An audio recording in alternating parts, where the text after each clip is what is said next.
off and we don't see an end. Uniting souls with our walking friends. We're coming through creative crew to meet you. Share ideas and people we speak to.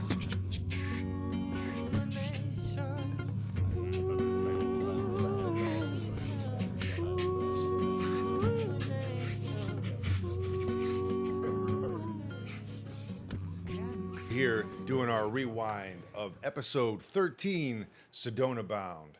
Man, we are making our way further across Arizona, deeper into the desert.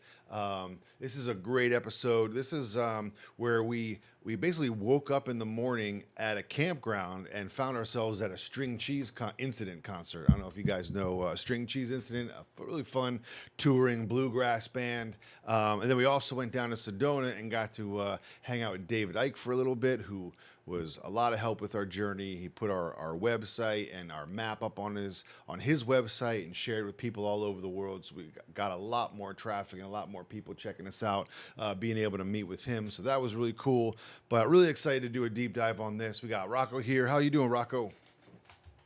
Awesome. Good to be back. Another exciting episode. Interesting stuff going on here. Especially the trades that Derek was doing. Yeah. We're always looking out for, well, even Derek himself, he was kind of the hustler, always looking for deals and things that he could jump on and where we could trade or barter or make something happen to get a little bit of food, a place to stay, all that kind of stuff. But yeah, that was something that we.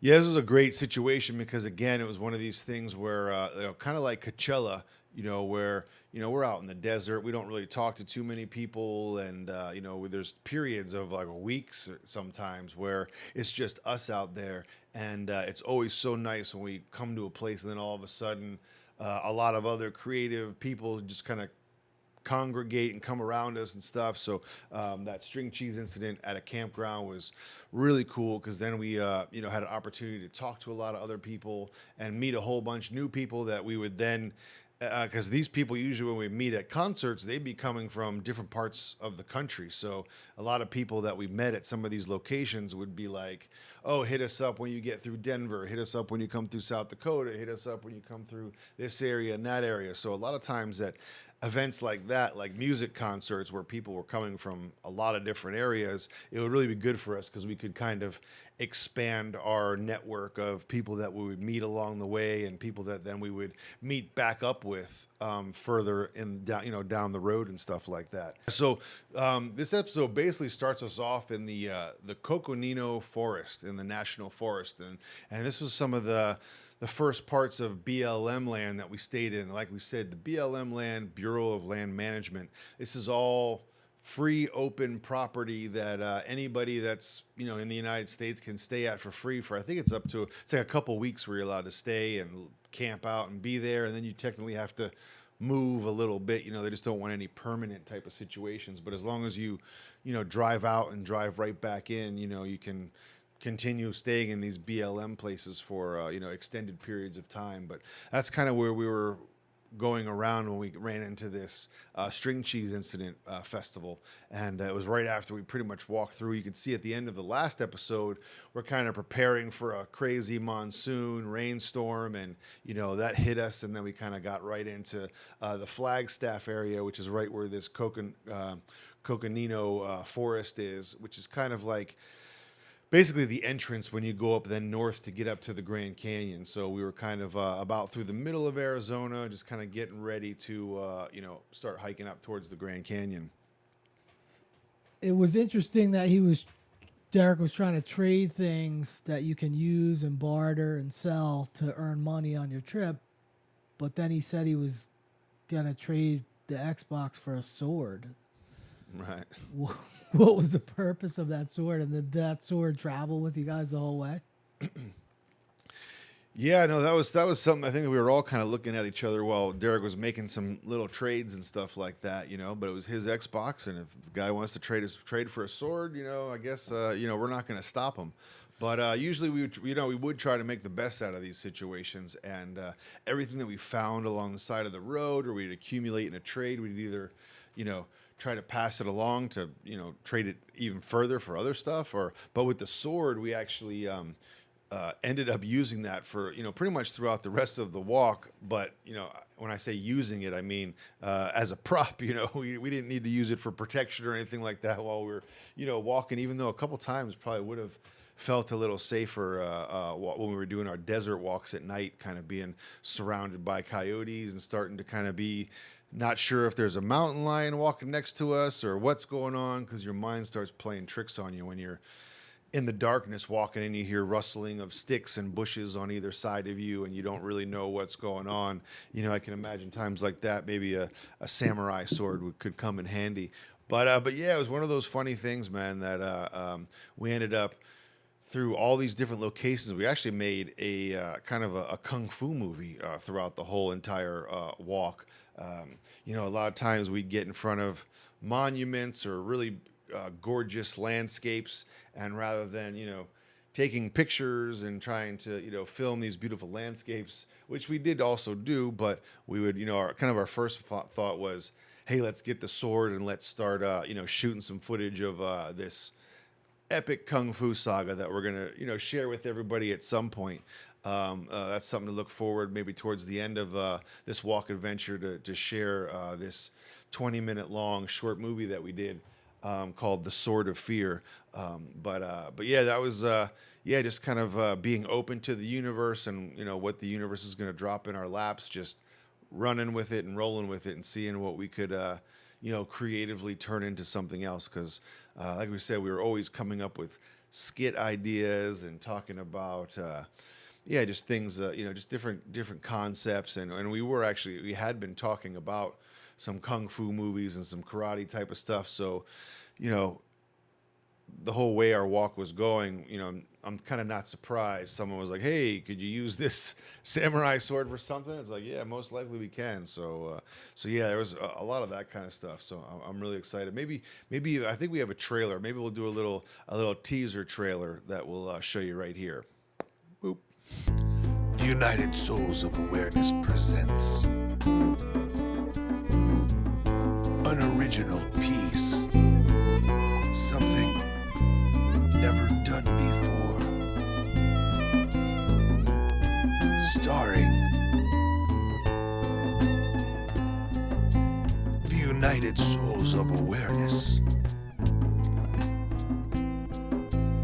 In a world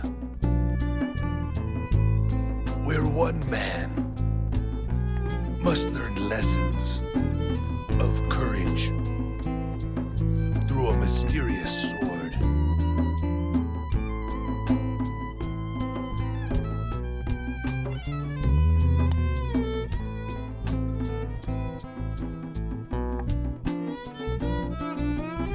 Tune in to see if he will overcome his fears,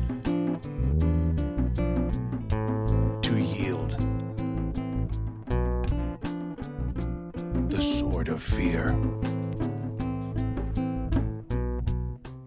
But yeah, so you can see we were having some fun out there, and we were using all forms of creativity. And I'm really excited for this super silly kung fu movie. I think everybody's gonna enjoy it and find it pretty funny, because you'll see, once you see it at the end, you'll notice all the spots that we shot on location that you kind of see throughout our walk videos and things like that. Was the meeting that you had with David Ike scheduled, planned, or was it random that you ran into him? How did that come about? He's a pretty prominent name in the... Yeah, no, he was someone that we had gone and met before in the past in California. We had driven up to Mount Shasta and met him up there in a Los Angeles event. So he's someone that we had all kind of watched videos and read books about. And then there was another woman, Regina Meredith, who had an internet channel called the Conscious Media Network, and she was based out of Sedona. So we didn't know when we were leaving for the walk that it was going to work out like this, but it was one of those things from following along the different individuals that we saw. Like, hey, by the time we're at the Grand Canyon, David Ike is going to be down in Sedona, with our other friends from the Conscious Media Network. So, and we were in contact with both of those people just in general as, as friends and as just being inspired by one another.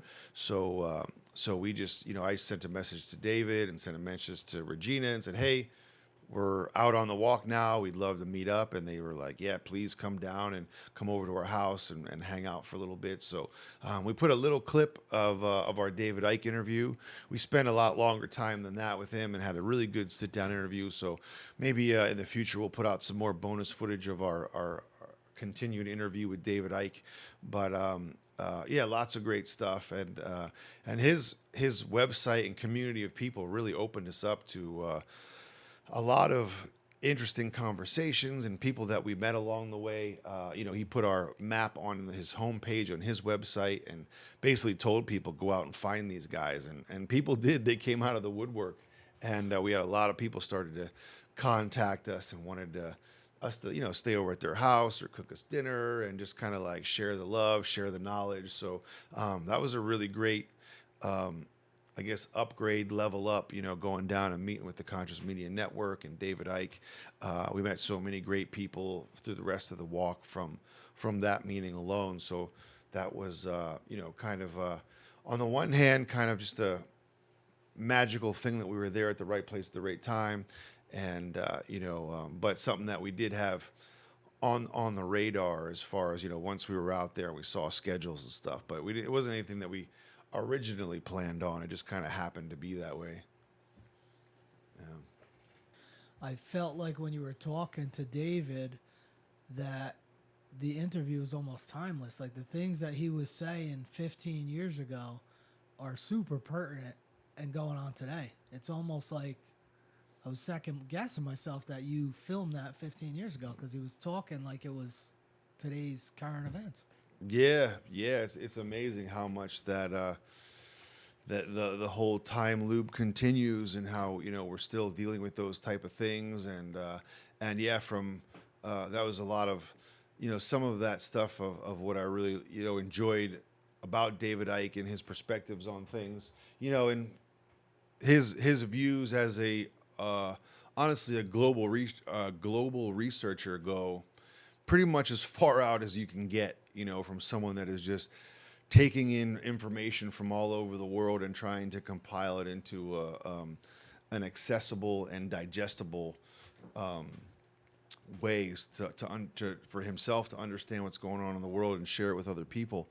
But those things that we were talking about are just about creativity and letting having outlets to express yourself. I mean, these are still our missions that we talk about still today, and some of the stuff that we try to provide over here at WagonWorks, just a place to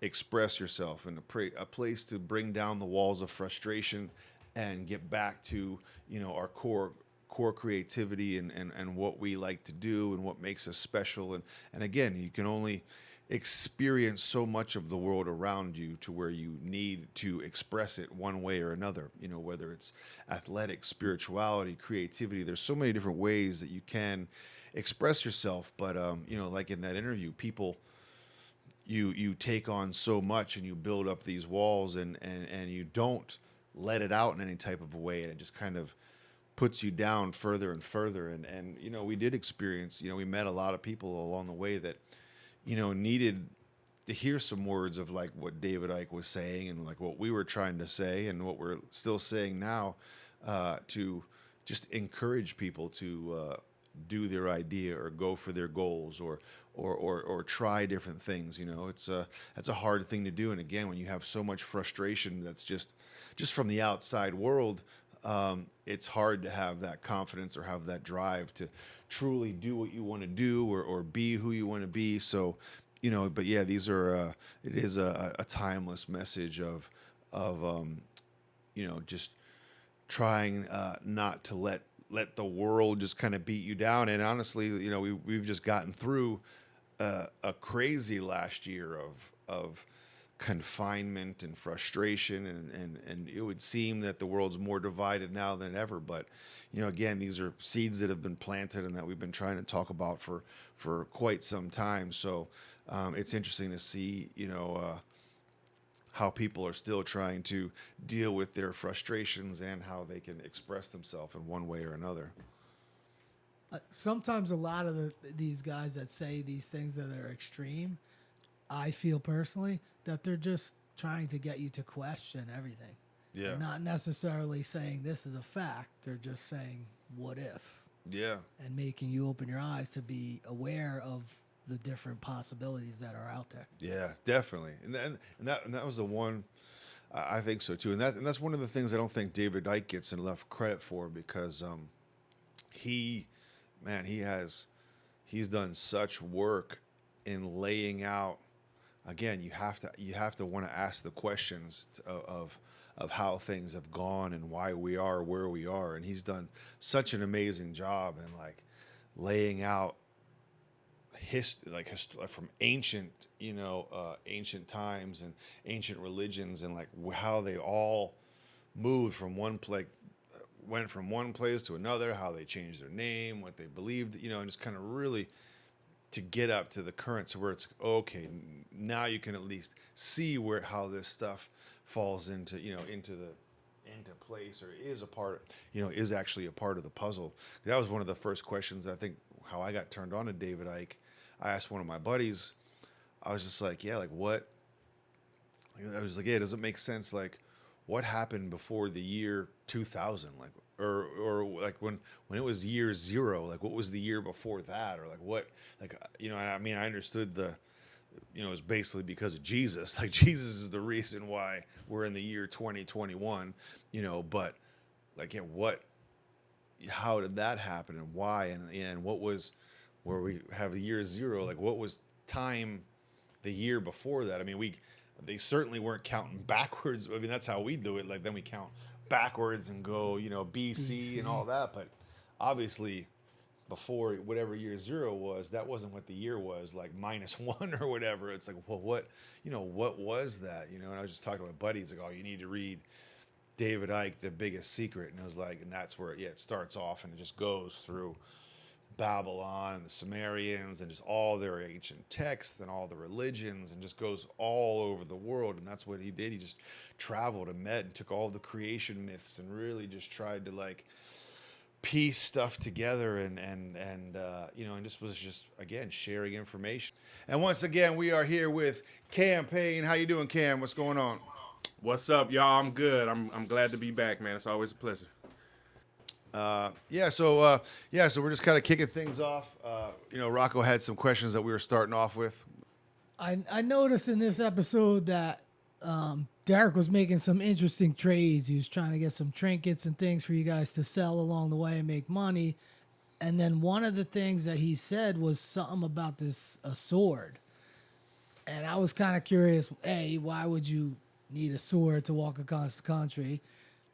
B, did it make it across the country? And C, where did it wind up today? It's crazy, man. Derek was always like a deal maker, man. He was a smart guy like that, and I didn't really know all of that stuff was happening. Look, first of all, that campsite that we were at was not like a planned, like we didn't know that the string cheese, thing was all happening. So when we got there, it was empty. There was nobody there. And then like slowly but surely, all these people started showing up, and we were like, "Yo, what's going on?" And Derek, met that guy, and he, that type of environment, it's a music festival. There's always trades and things like that going on. So he started this conversation with a guy and decided to trade the Xbox that we had and for all of this stuff. And so the sword, I never understood that sword either. I was like, what do we need a sword for? But I don't know. I guess we were out here walking in the, you might need to pull a sword out on a werewolf or a coyote, or I don't know, yeah, man, we got all this stuff. The lighter leashes, like a lot of that stuff actually did come in handy. You know what I mean? We just utilized everything that we had. But the sword, man, the sword turned into a whole movie. like we made a movie based on the sword, so it became a prop. Like, and we shot the whole movie, like while we were doing the walk and stuff like that, and the sword became a character. Now look, I have the sword still.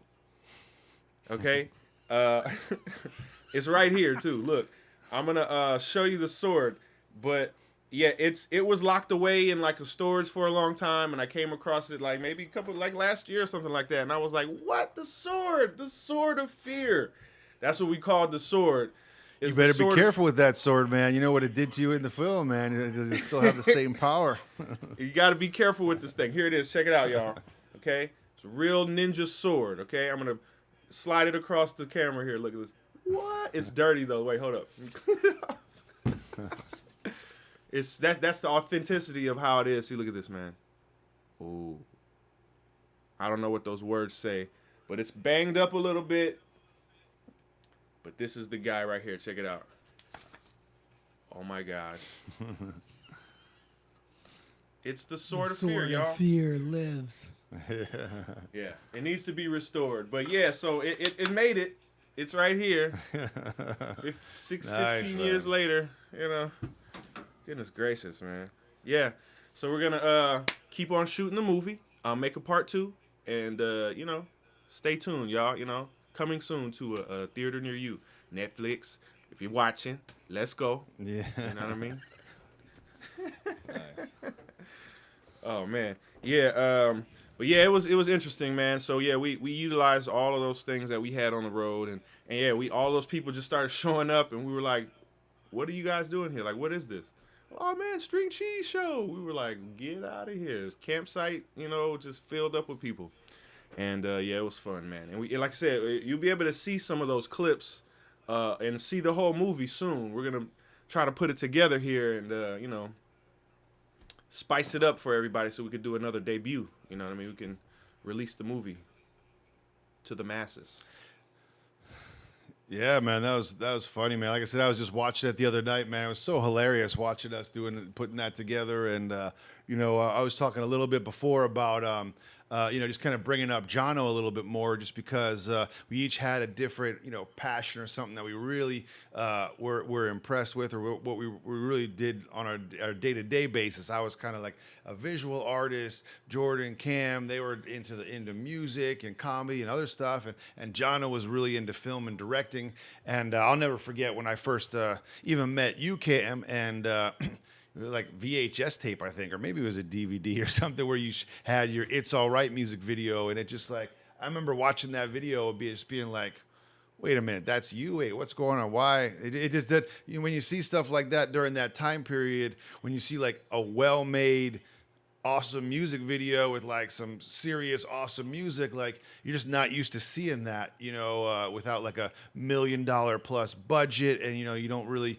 It was still kind of the beginning of this like grassroots, just music and making videos and film and taking our cameras out and doing stuff. And, you know, that was super inspiring to me to see what you guys had created. So that was like, so the Sword of Fear was definitely something that like Jono just kind of was like, had the vision for and wanted to kind of get together. And we all kind of learned a lot from that process, because a lot of the things that we would do was, you know, try to teach, you know, each other and inspire one another to do music or shoot or pick up a camera or do these different things. And that's kind of what it was all about as we were going across. So, you know, we each had our passions, but, you know, in all, we kind of all participated and put all these projects together, you know, because we were all learning and collaborating and stuff like that. But the Sword of Fear was a perfect example of that.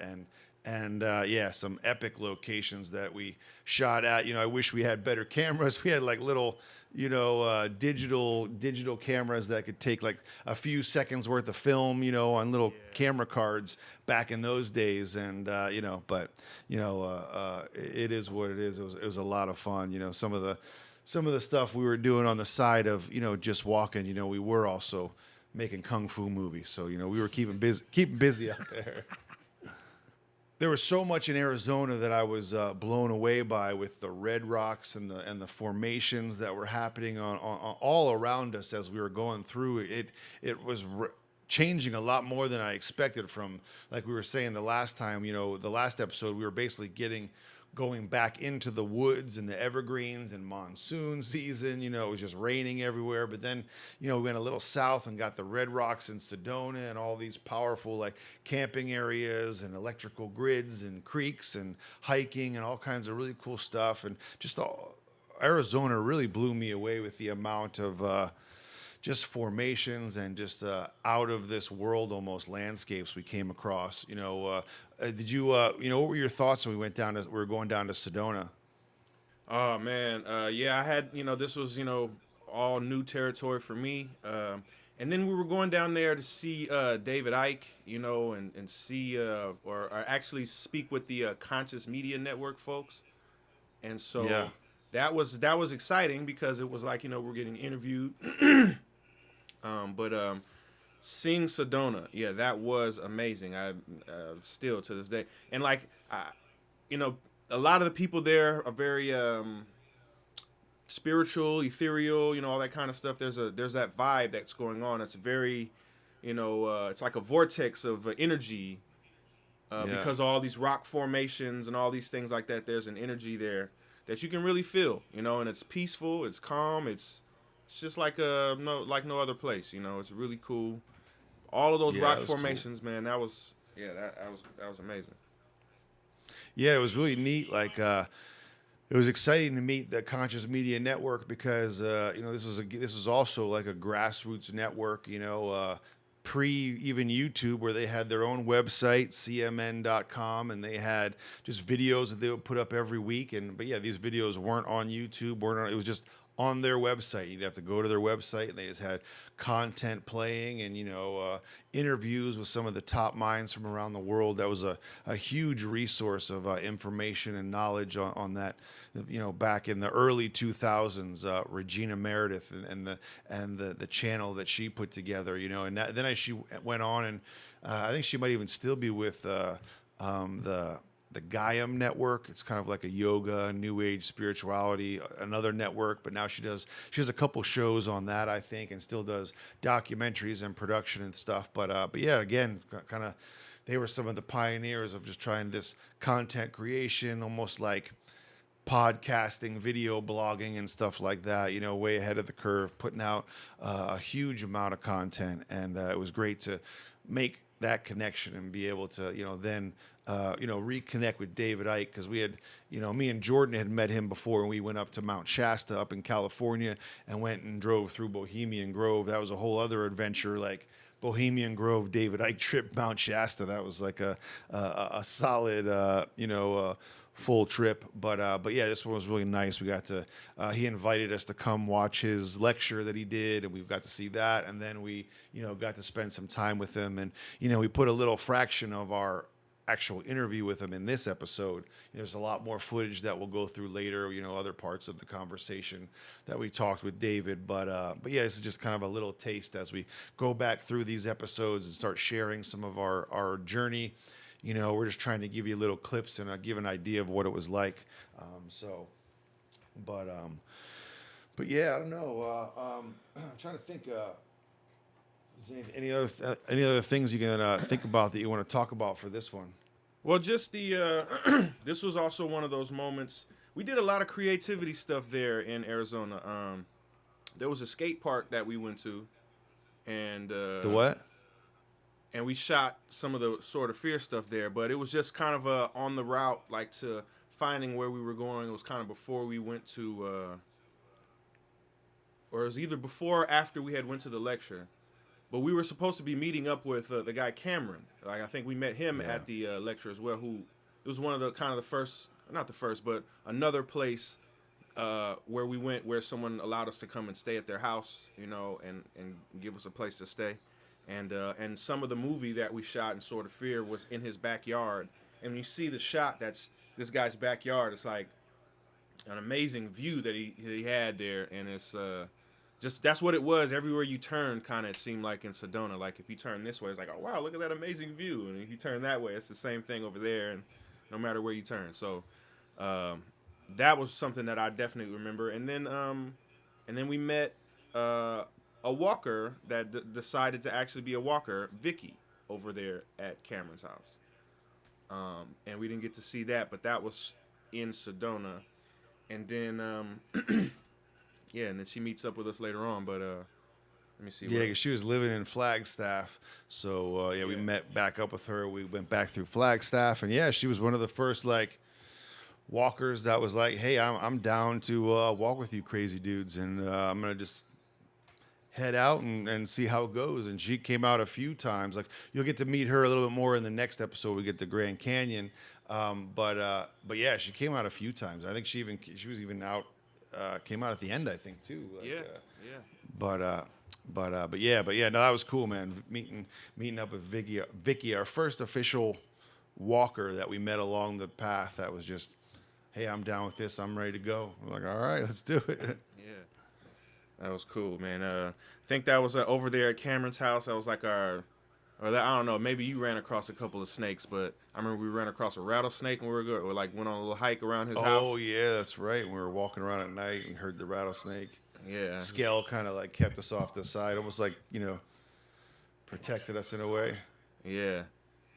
Definitely kept an eye out for us. I'm trying to think of all of the cool stuff because that was. Yeah, I never forget that too. Because at Cameron's house too, when we were staying over there, when we did that walk through that night, and he was taking us around. I remember just in his backyard in Sedona, we came across a rattlesnake. I think I remember we were hearing like the javelinas, like the pigs running around. Wild pigs were all over the place. I remember that I somehow stepped in like a thing of fire ants that like attacked my feet. I was wearing sandals. I'll never forget just sitting in his house like the rest of that night, just my feet on fire because I had bites of these fire ants all over my feet. I think I was the only one to get blasted like that, but oh man, I was wearing sandals and I just got fire ants everywhere, like all over my feet, and it was just I just remember pain. That was rough, but it was a great time. And like you said, man, he ended up being I think one of the first external actors that we had in the Sword of Fear.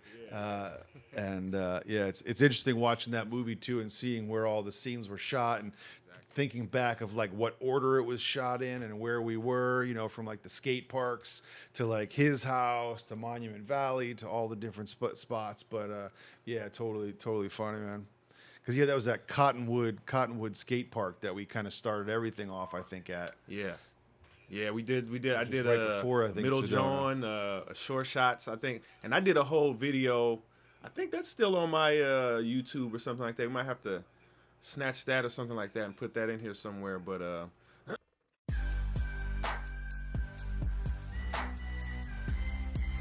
Yeah, what's up, y'all? And welcome to the video short shots. Yeah, I'm your host, Middle Jeon. Yeah, if you say so. Yeah. Today, we got some videos for y'all. Show shot video. Videos from some of the hottest artists y'all ever heard of. The Okie Dokies, the Mushmouths, Peeping Tomcat. Yeah, if you say so. And who else we got, man? We got the Stank Mouth MCs. They hot, they coming to the microphone, the Stank Mouth. If you say so. Okay, first coming up though, we got this newcomer coming up. His name Campaign. Yeah. Check it out. He said it's all right. If you say so.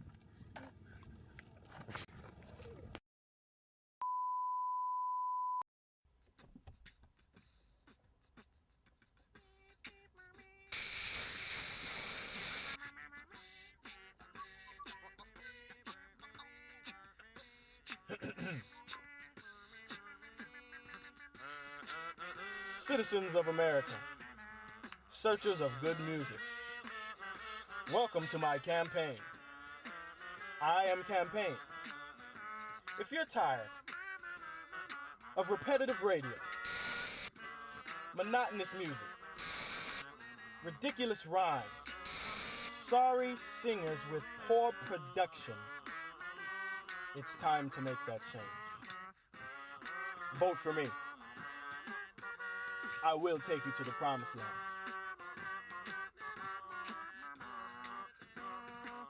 That's what's up.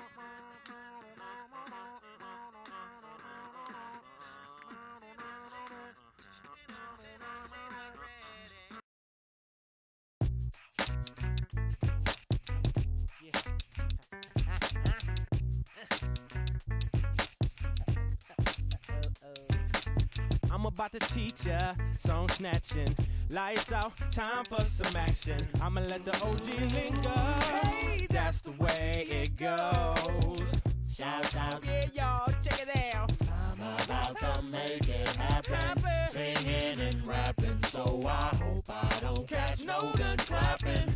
Might have them laughing too, cause sometimes I'm acting a fool. Building my empire, cause I ain't got nothing to lose. It's alright, give them what you know. They don't like it, they got to go. It's alright, gotta let them know. This is the way it goes. So don't trip on me, I take the next step. Trying to get you open, no disrespect to all the originators. I ain't got no time for haters, cause I know what you like.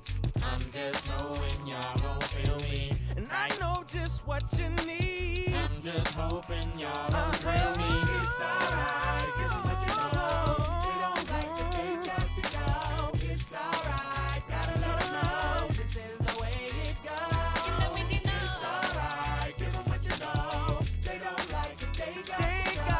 It's alright, gotta let them know. That's the way it goes. Y'all are killing me, thought you loved it me, but there's always haters as far as the eye can see, and they watching me, trying to stop a G, homie, that's a but you're feeling me, get into me, baby, cause there's one thing I can guarantee, I'ma set you free. Now let me see, should I just kill 'em with the, kill 'em with the, kill 'em with the, kill 'em with the, kill 'em with the, kill 'em with the. Give 'em what you know, they don't like it, they got to go. It's alright, gotta let 'em know, this is the way it goes. They got to it's alright, give 'em what you know, they don't like it, they got to go. It's alright, gotta let 'em know, it's alright, give 'em what you know. Oh, it's alright. Got to go, got to go, 'cause it's alright. It's alright.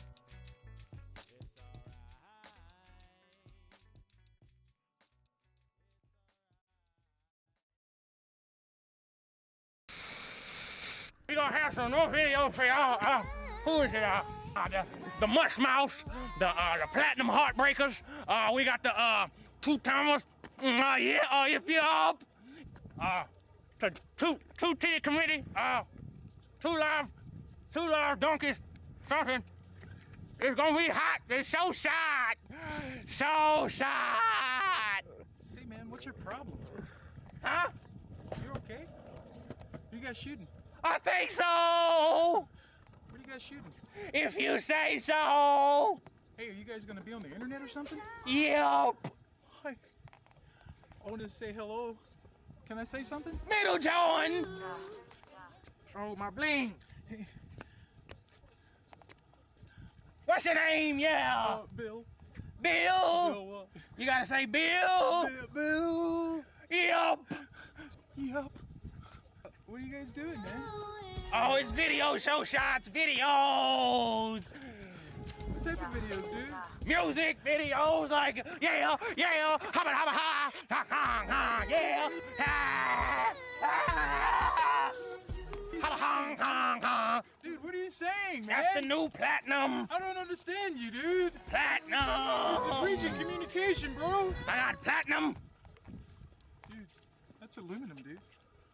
That's just aluminum foil, man. What is your problem? That's just aluminum foil.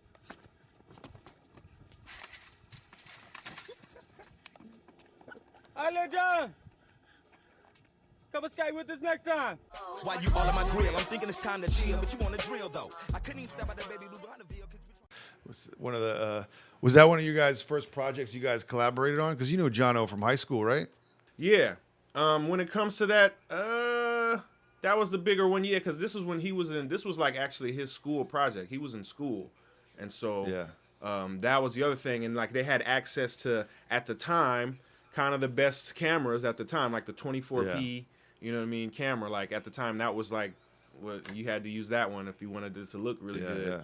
And now that looks ridiculous. And so I guess you could still make it look good, but like just that footage, yeah, it's just, yeah, you have to know how to color correct and do all of that. But it was kind of the first big project, but I feel like we did some other projects, you know, like just music projects and different, you know, we were just working together on all kind of stuff.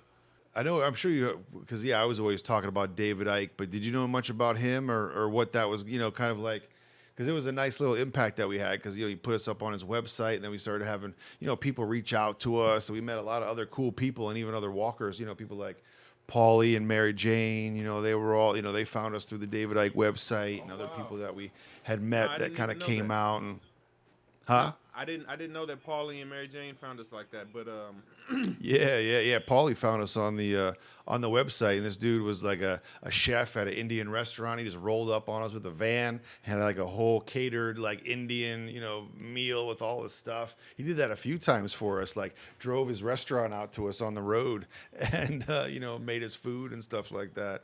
He was super cool.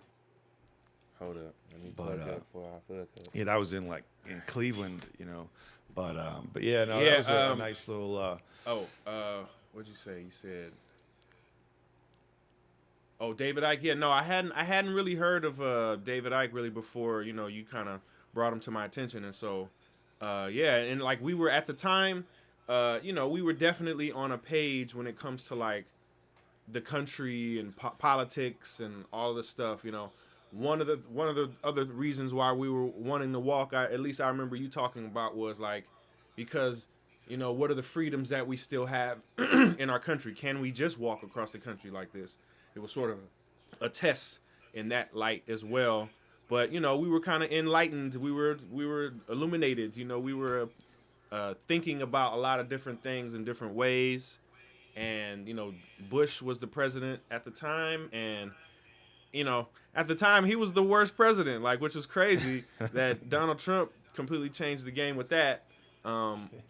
You know, for a lot of people. And, but yeah, at the time it was just like, oh, Bush, like, oh my gosh, he's ruining everything. And it just seems like so light now, like ridiculous. Like, wow, we were really tripping over that guy. You know what I mean? Yeah, it was like the same kind of things too. I mean, we had the, you know, Alex Jones videos talking about, you know, martial law on the way, microchipping, like everything that they're talking about now. I think we were talking about, you know, vaccinations and all kinds of other stuff. I mean, it was just the same stuff that you know, people are still talking about now. Yeah, it's interesting that now that people are talking about all these things, it seems like I feel weird. Like it's just we were kind of. I mean, I don't think we were that early, but we were earlier than the folks talking about it now. And I don't know. It feels weird to hear it all because it's like. Yeah, no, I feel that, man. It was like, you know, kind of the same thing that I remember like trying to talk to my dad about that kind of stuff back then when it was happening, you know, 15 years ago, and I was trying to explain to him, you know, and he basically said the same thing that we're saying now 15 years later. It's like, oh man, this is we went through this when I was a kid, man. We thought the world was going to be over, the missiles were coming down, we had bunkers, you know, people had fallout shelters. We were convinced the end of the world, the president was destroying everything, and we were, you know, it was all over. So yeah, it seems like that's part of the ongoing zeitgeist to have some type of a existential ending, you know, in the next, you know, whether it's Y2K or the Mayan 2012 or, you know, these different end apocalyptic scenarios, you know, because that still hadn't even happened, you know, when we were on the walk, at least as far as the 2012 end of the Mayan calendar, when it was all supposed to, you know, end and things like that, or when the big ships were going to be coming down and stuff. So yeah, it's funny, like when you start living through these cycles and loops of these, you know, time periods of, you know, where it did, at least for myself, it kind of, even through this last whole time, it like made me, like I said, like, oh, I've heard this before, and it made me, you know, aware, but then even almost a little bit more comfortable this time. It's like, okay, no, I know what's coming. I know how this plays out, and, you know, I know where I stand on it, and I know, you know, possibly where it's going to be going for the next cycle and stuff. Exactly. But yeah, it's interesting, man. It is, man. It is. But yeah, you know, David Ike was into a lot of, you know, stuff, and Alex Jones. I watched the Alex Jones thing, like, as he's played this. It just seems weird, like, and exactly what you're saying. Like, we've seen it play out. Like, the positions that people will have, and then how they've shifted from these positions, and like, and then when you look at it really, and it's just like, oh, person has a career and they're just trying to make some money, and they're, and that's it. They're not really tripping. Yeah. They're not really crazy. They're not anything. They're just playing a game and, doing something so they can make money, and like, that's it. It's easy, but it seems so different when you're younger, and it's just like, man, they're making these moves out here. No, they're not. They're not doing anything that crazy, And I mean, there's still some crazy people out there, but it's just like, regular folks trying to do shit. And stuff just looks, to us as we see stuff in it. We make it big. We make it bigger in our own heads, when we don't really understand the pieces that it, took to do something. Like, I was just trying to, articulate this point. It's kind of like magic, you know what I mean? Like, something can look like magic if you don't know the trick, you know what I mean? So, but then when you know the trick, the magic is so gone. It's like, oh, all you did was slide the card, and then that's it. Oh, yeah. That's not magical.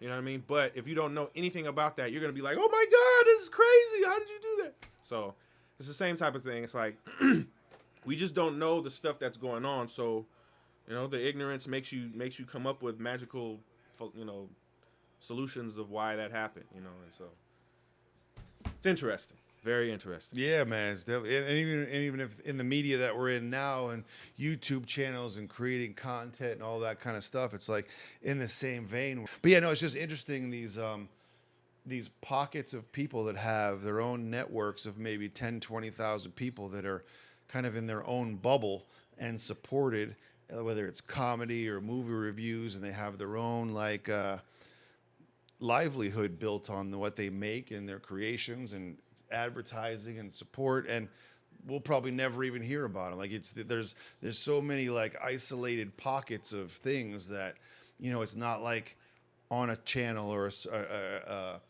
TV guide or a listing anywhere. You just have to know what's going on and search out and find this stuff. So it's interesting the amount of things that are out there that you'll never know. There's just so many. I don't know how to get this point across. But yeah, there's just so many like popular things and people making a living doing what they're doing that are just so far under the radar you'll never see. Yeah. Unless on a main scale. Like we came up in the time where media was kind of dictated to us, and now we're in a time where it's kind of a la carte, and you can find those pockets and you can create your own pocket.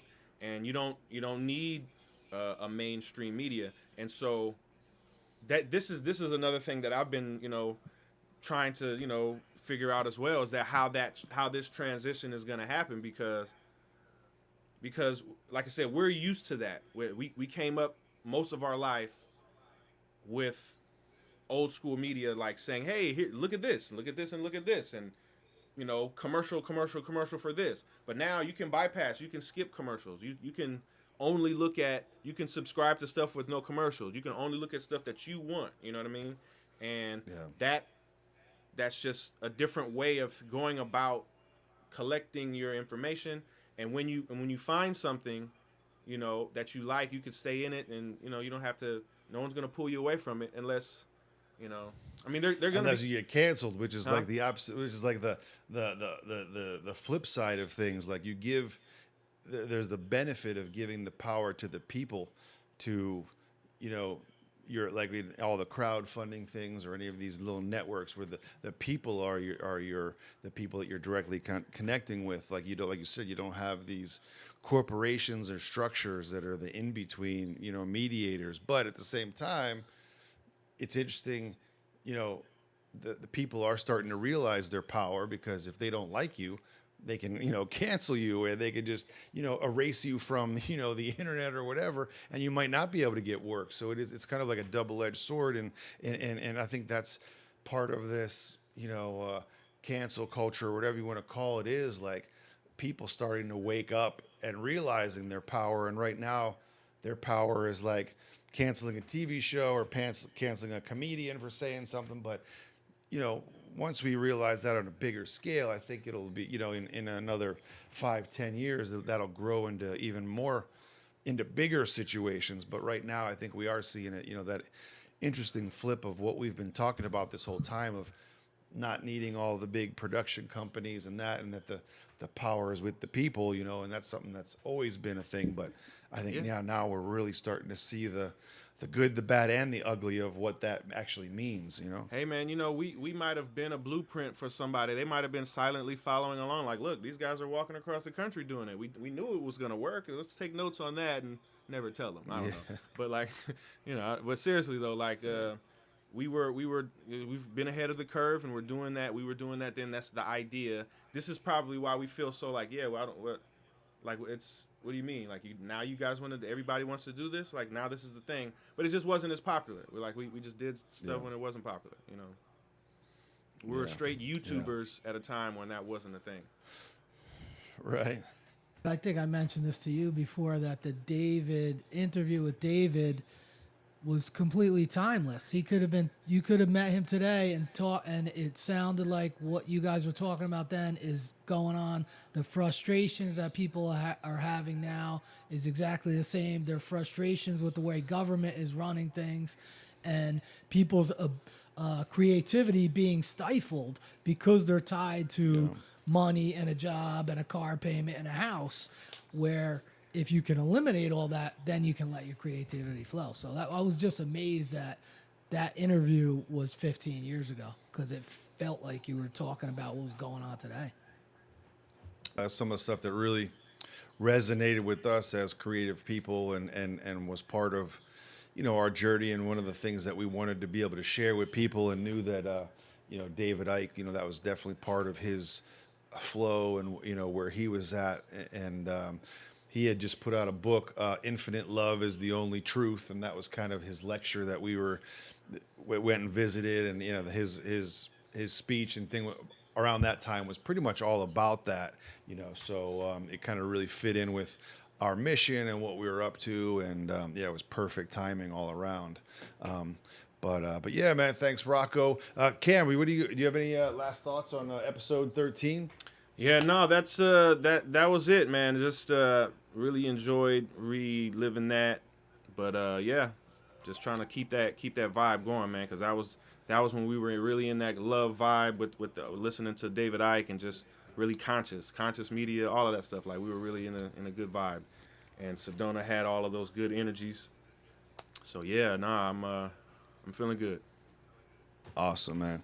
Well, thank you guys, as always, for hanging out and doing this little rewind. We got our next episode, the Grand Canyon, coming up next, where we do our hike down the South Kaibab Trail. So that'll is probably already out by the time you're watching this rewind. And, you know, we'll do another rewind and jump into that next week. Thanks again, fellas. As always, thanks for watching. Stay inspired. Like and subscribe to our YouTube channel, where all of our videos are putting out. I started putting out some bonus clips and bonus videos, so maybe we'll put some a little bit more extended David Ike interview down in there, and some other clips of stuff that we're talking about. I'm going to put the Sword of Fear trailer in the bonus clip, so keep a lookout on our YouTube page, our YouTube channel page. You can see there's like the Walk Chronicles that are all the episodes. It's got the Walk Rewind. There's a, basically from the beginning playlist if you want to start right at the beginning, or if you want to share everything from the start. You know, again, there's lots of playlists that you can share and tag people in. And then there's also like stuff that Cam's working on, some of my stuff. And, so we got a few different playlists and channels curated to kind of check out. Lots of content on our United Souls of Awareness page. So, definitely like, subscribe, share. And yes, like I said, stay inspired, keep on walking, take one step at a time, one foot in front of the other. I hope this walk is inspiring you guys as much as it continues to inspire us. Peace and love. We'll see you guys next week.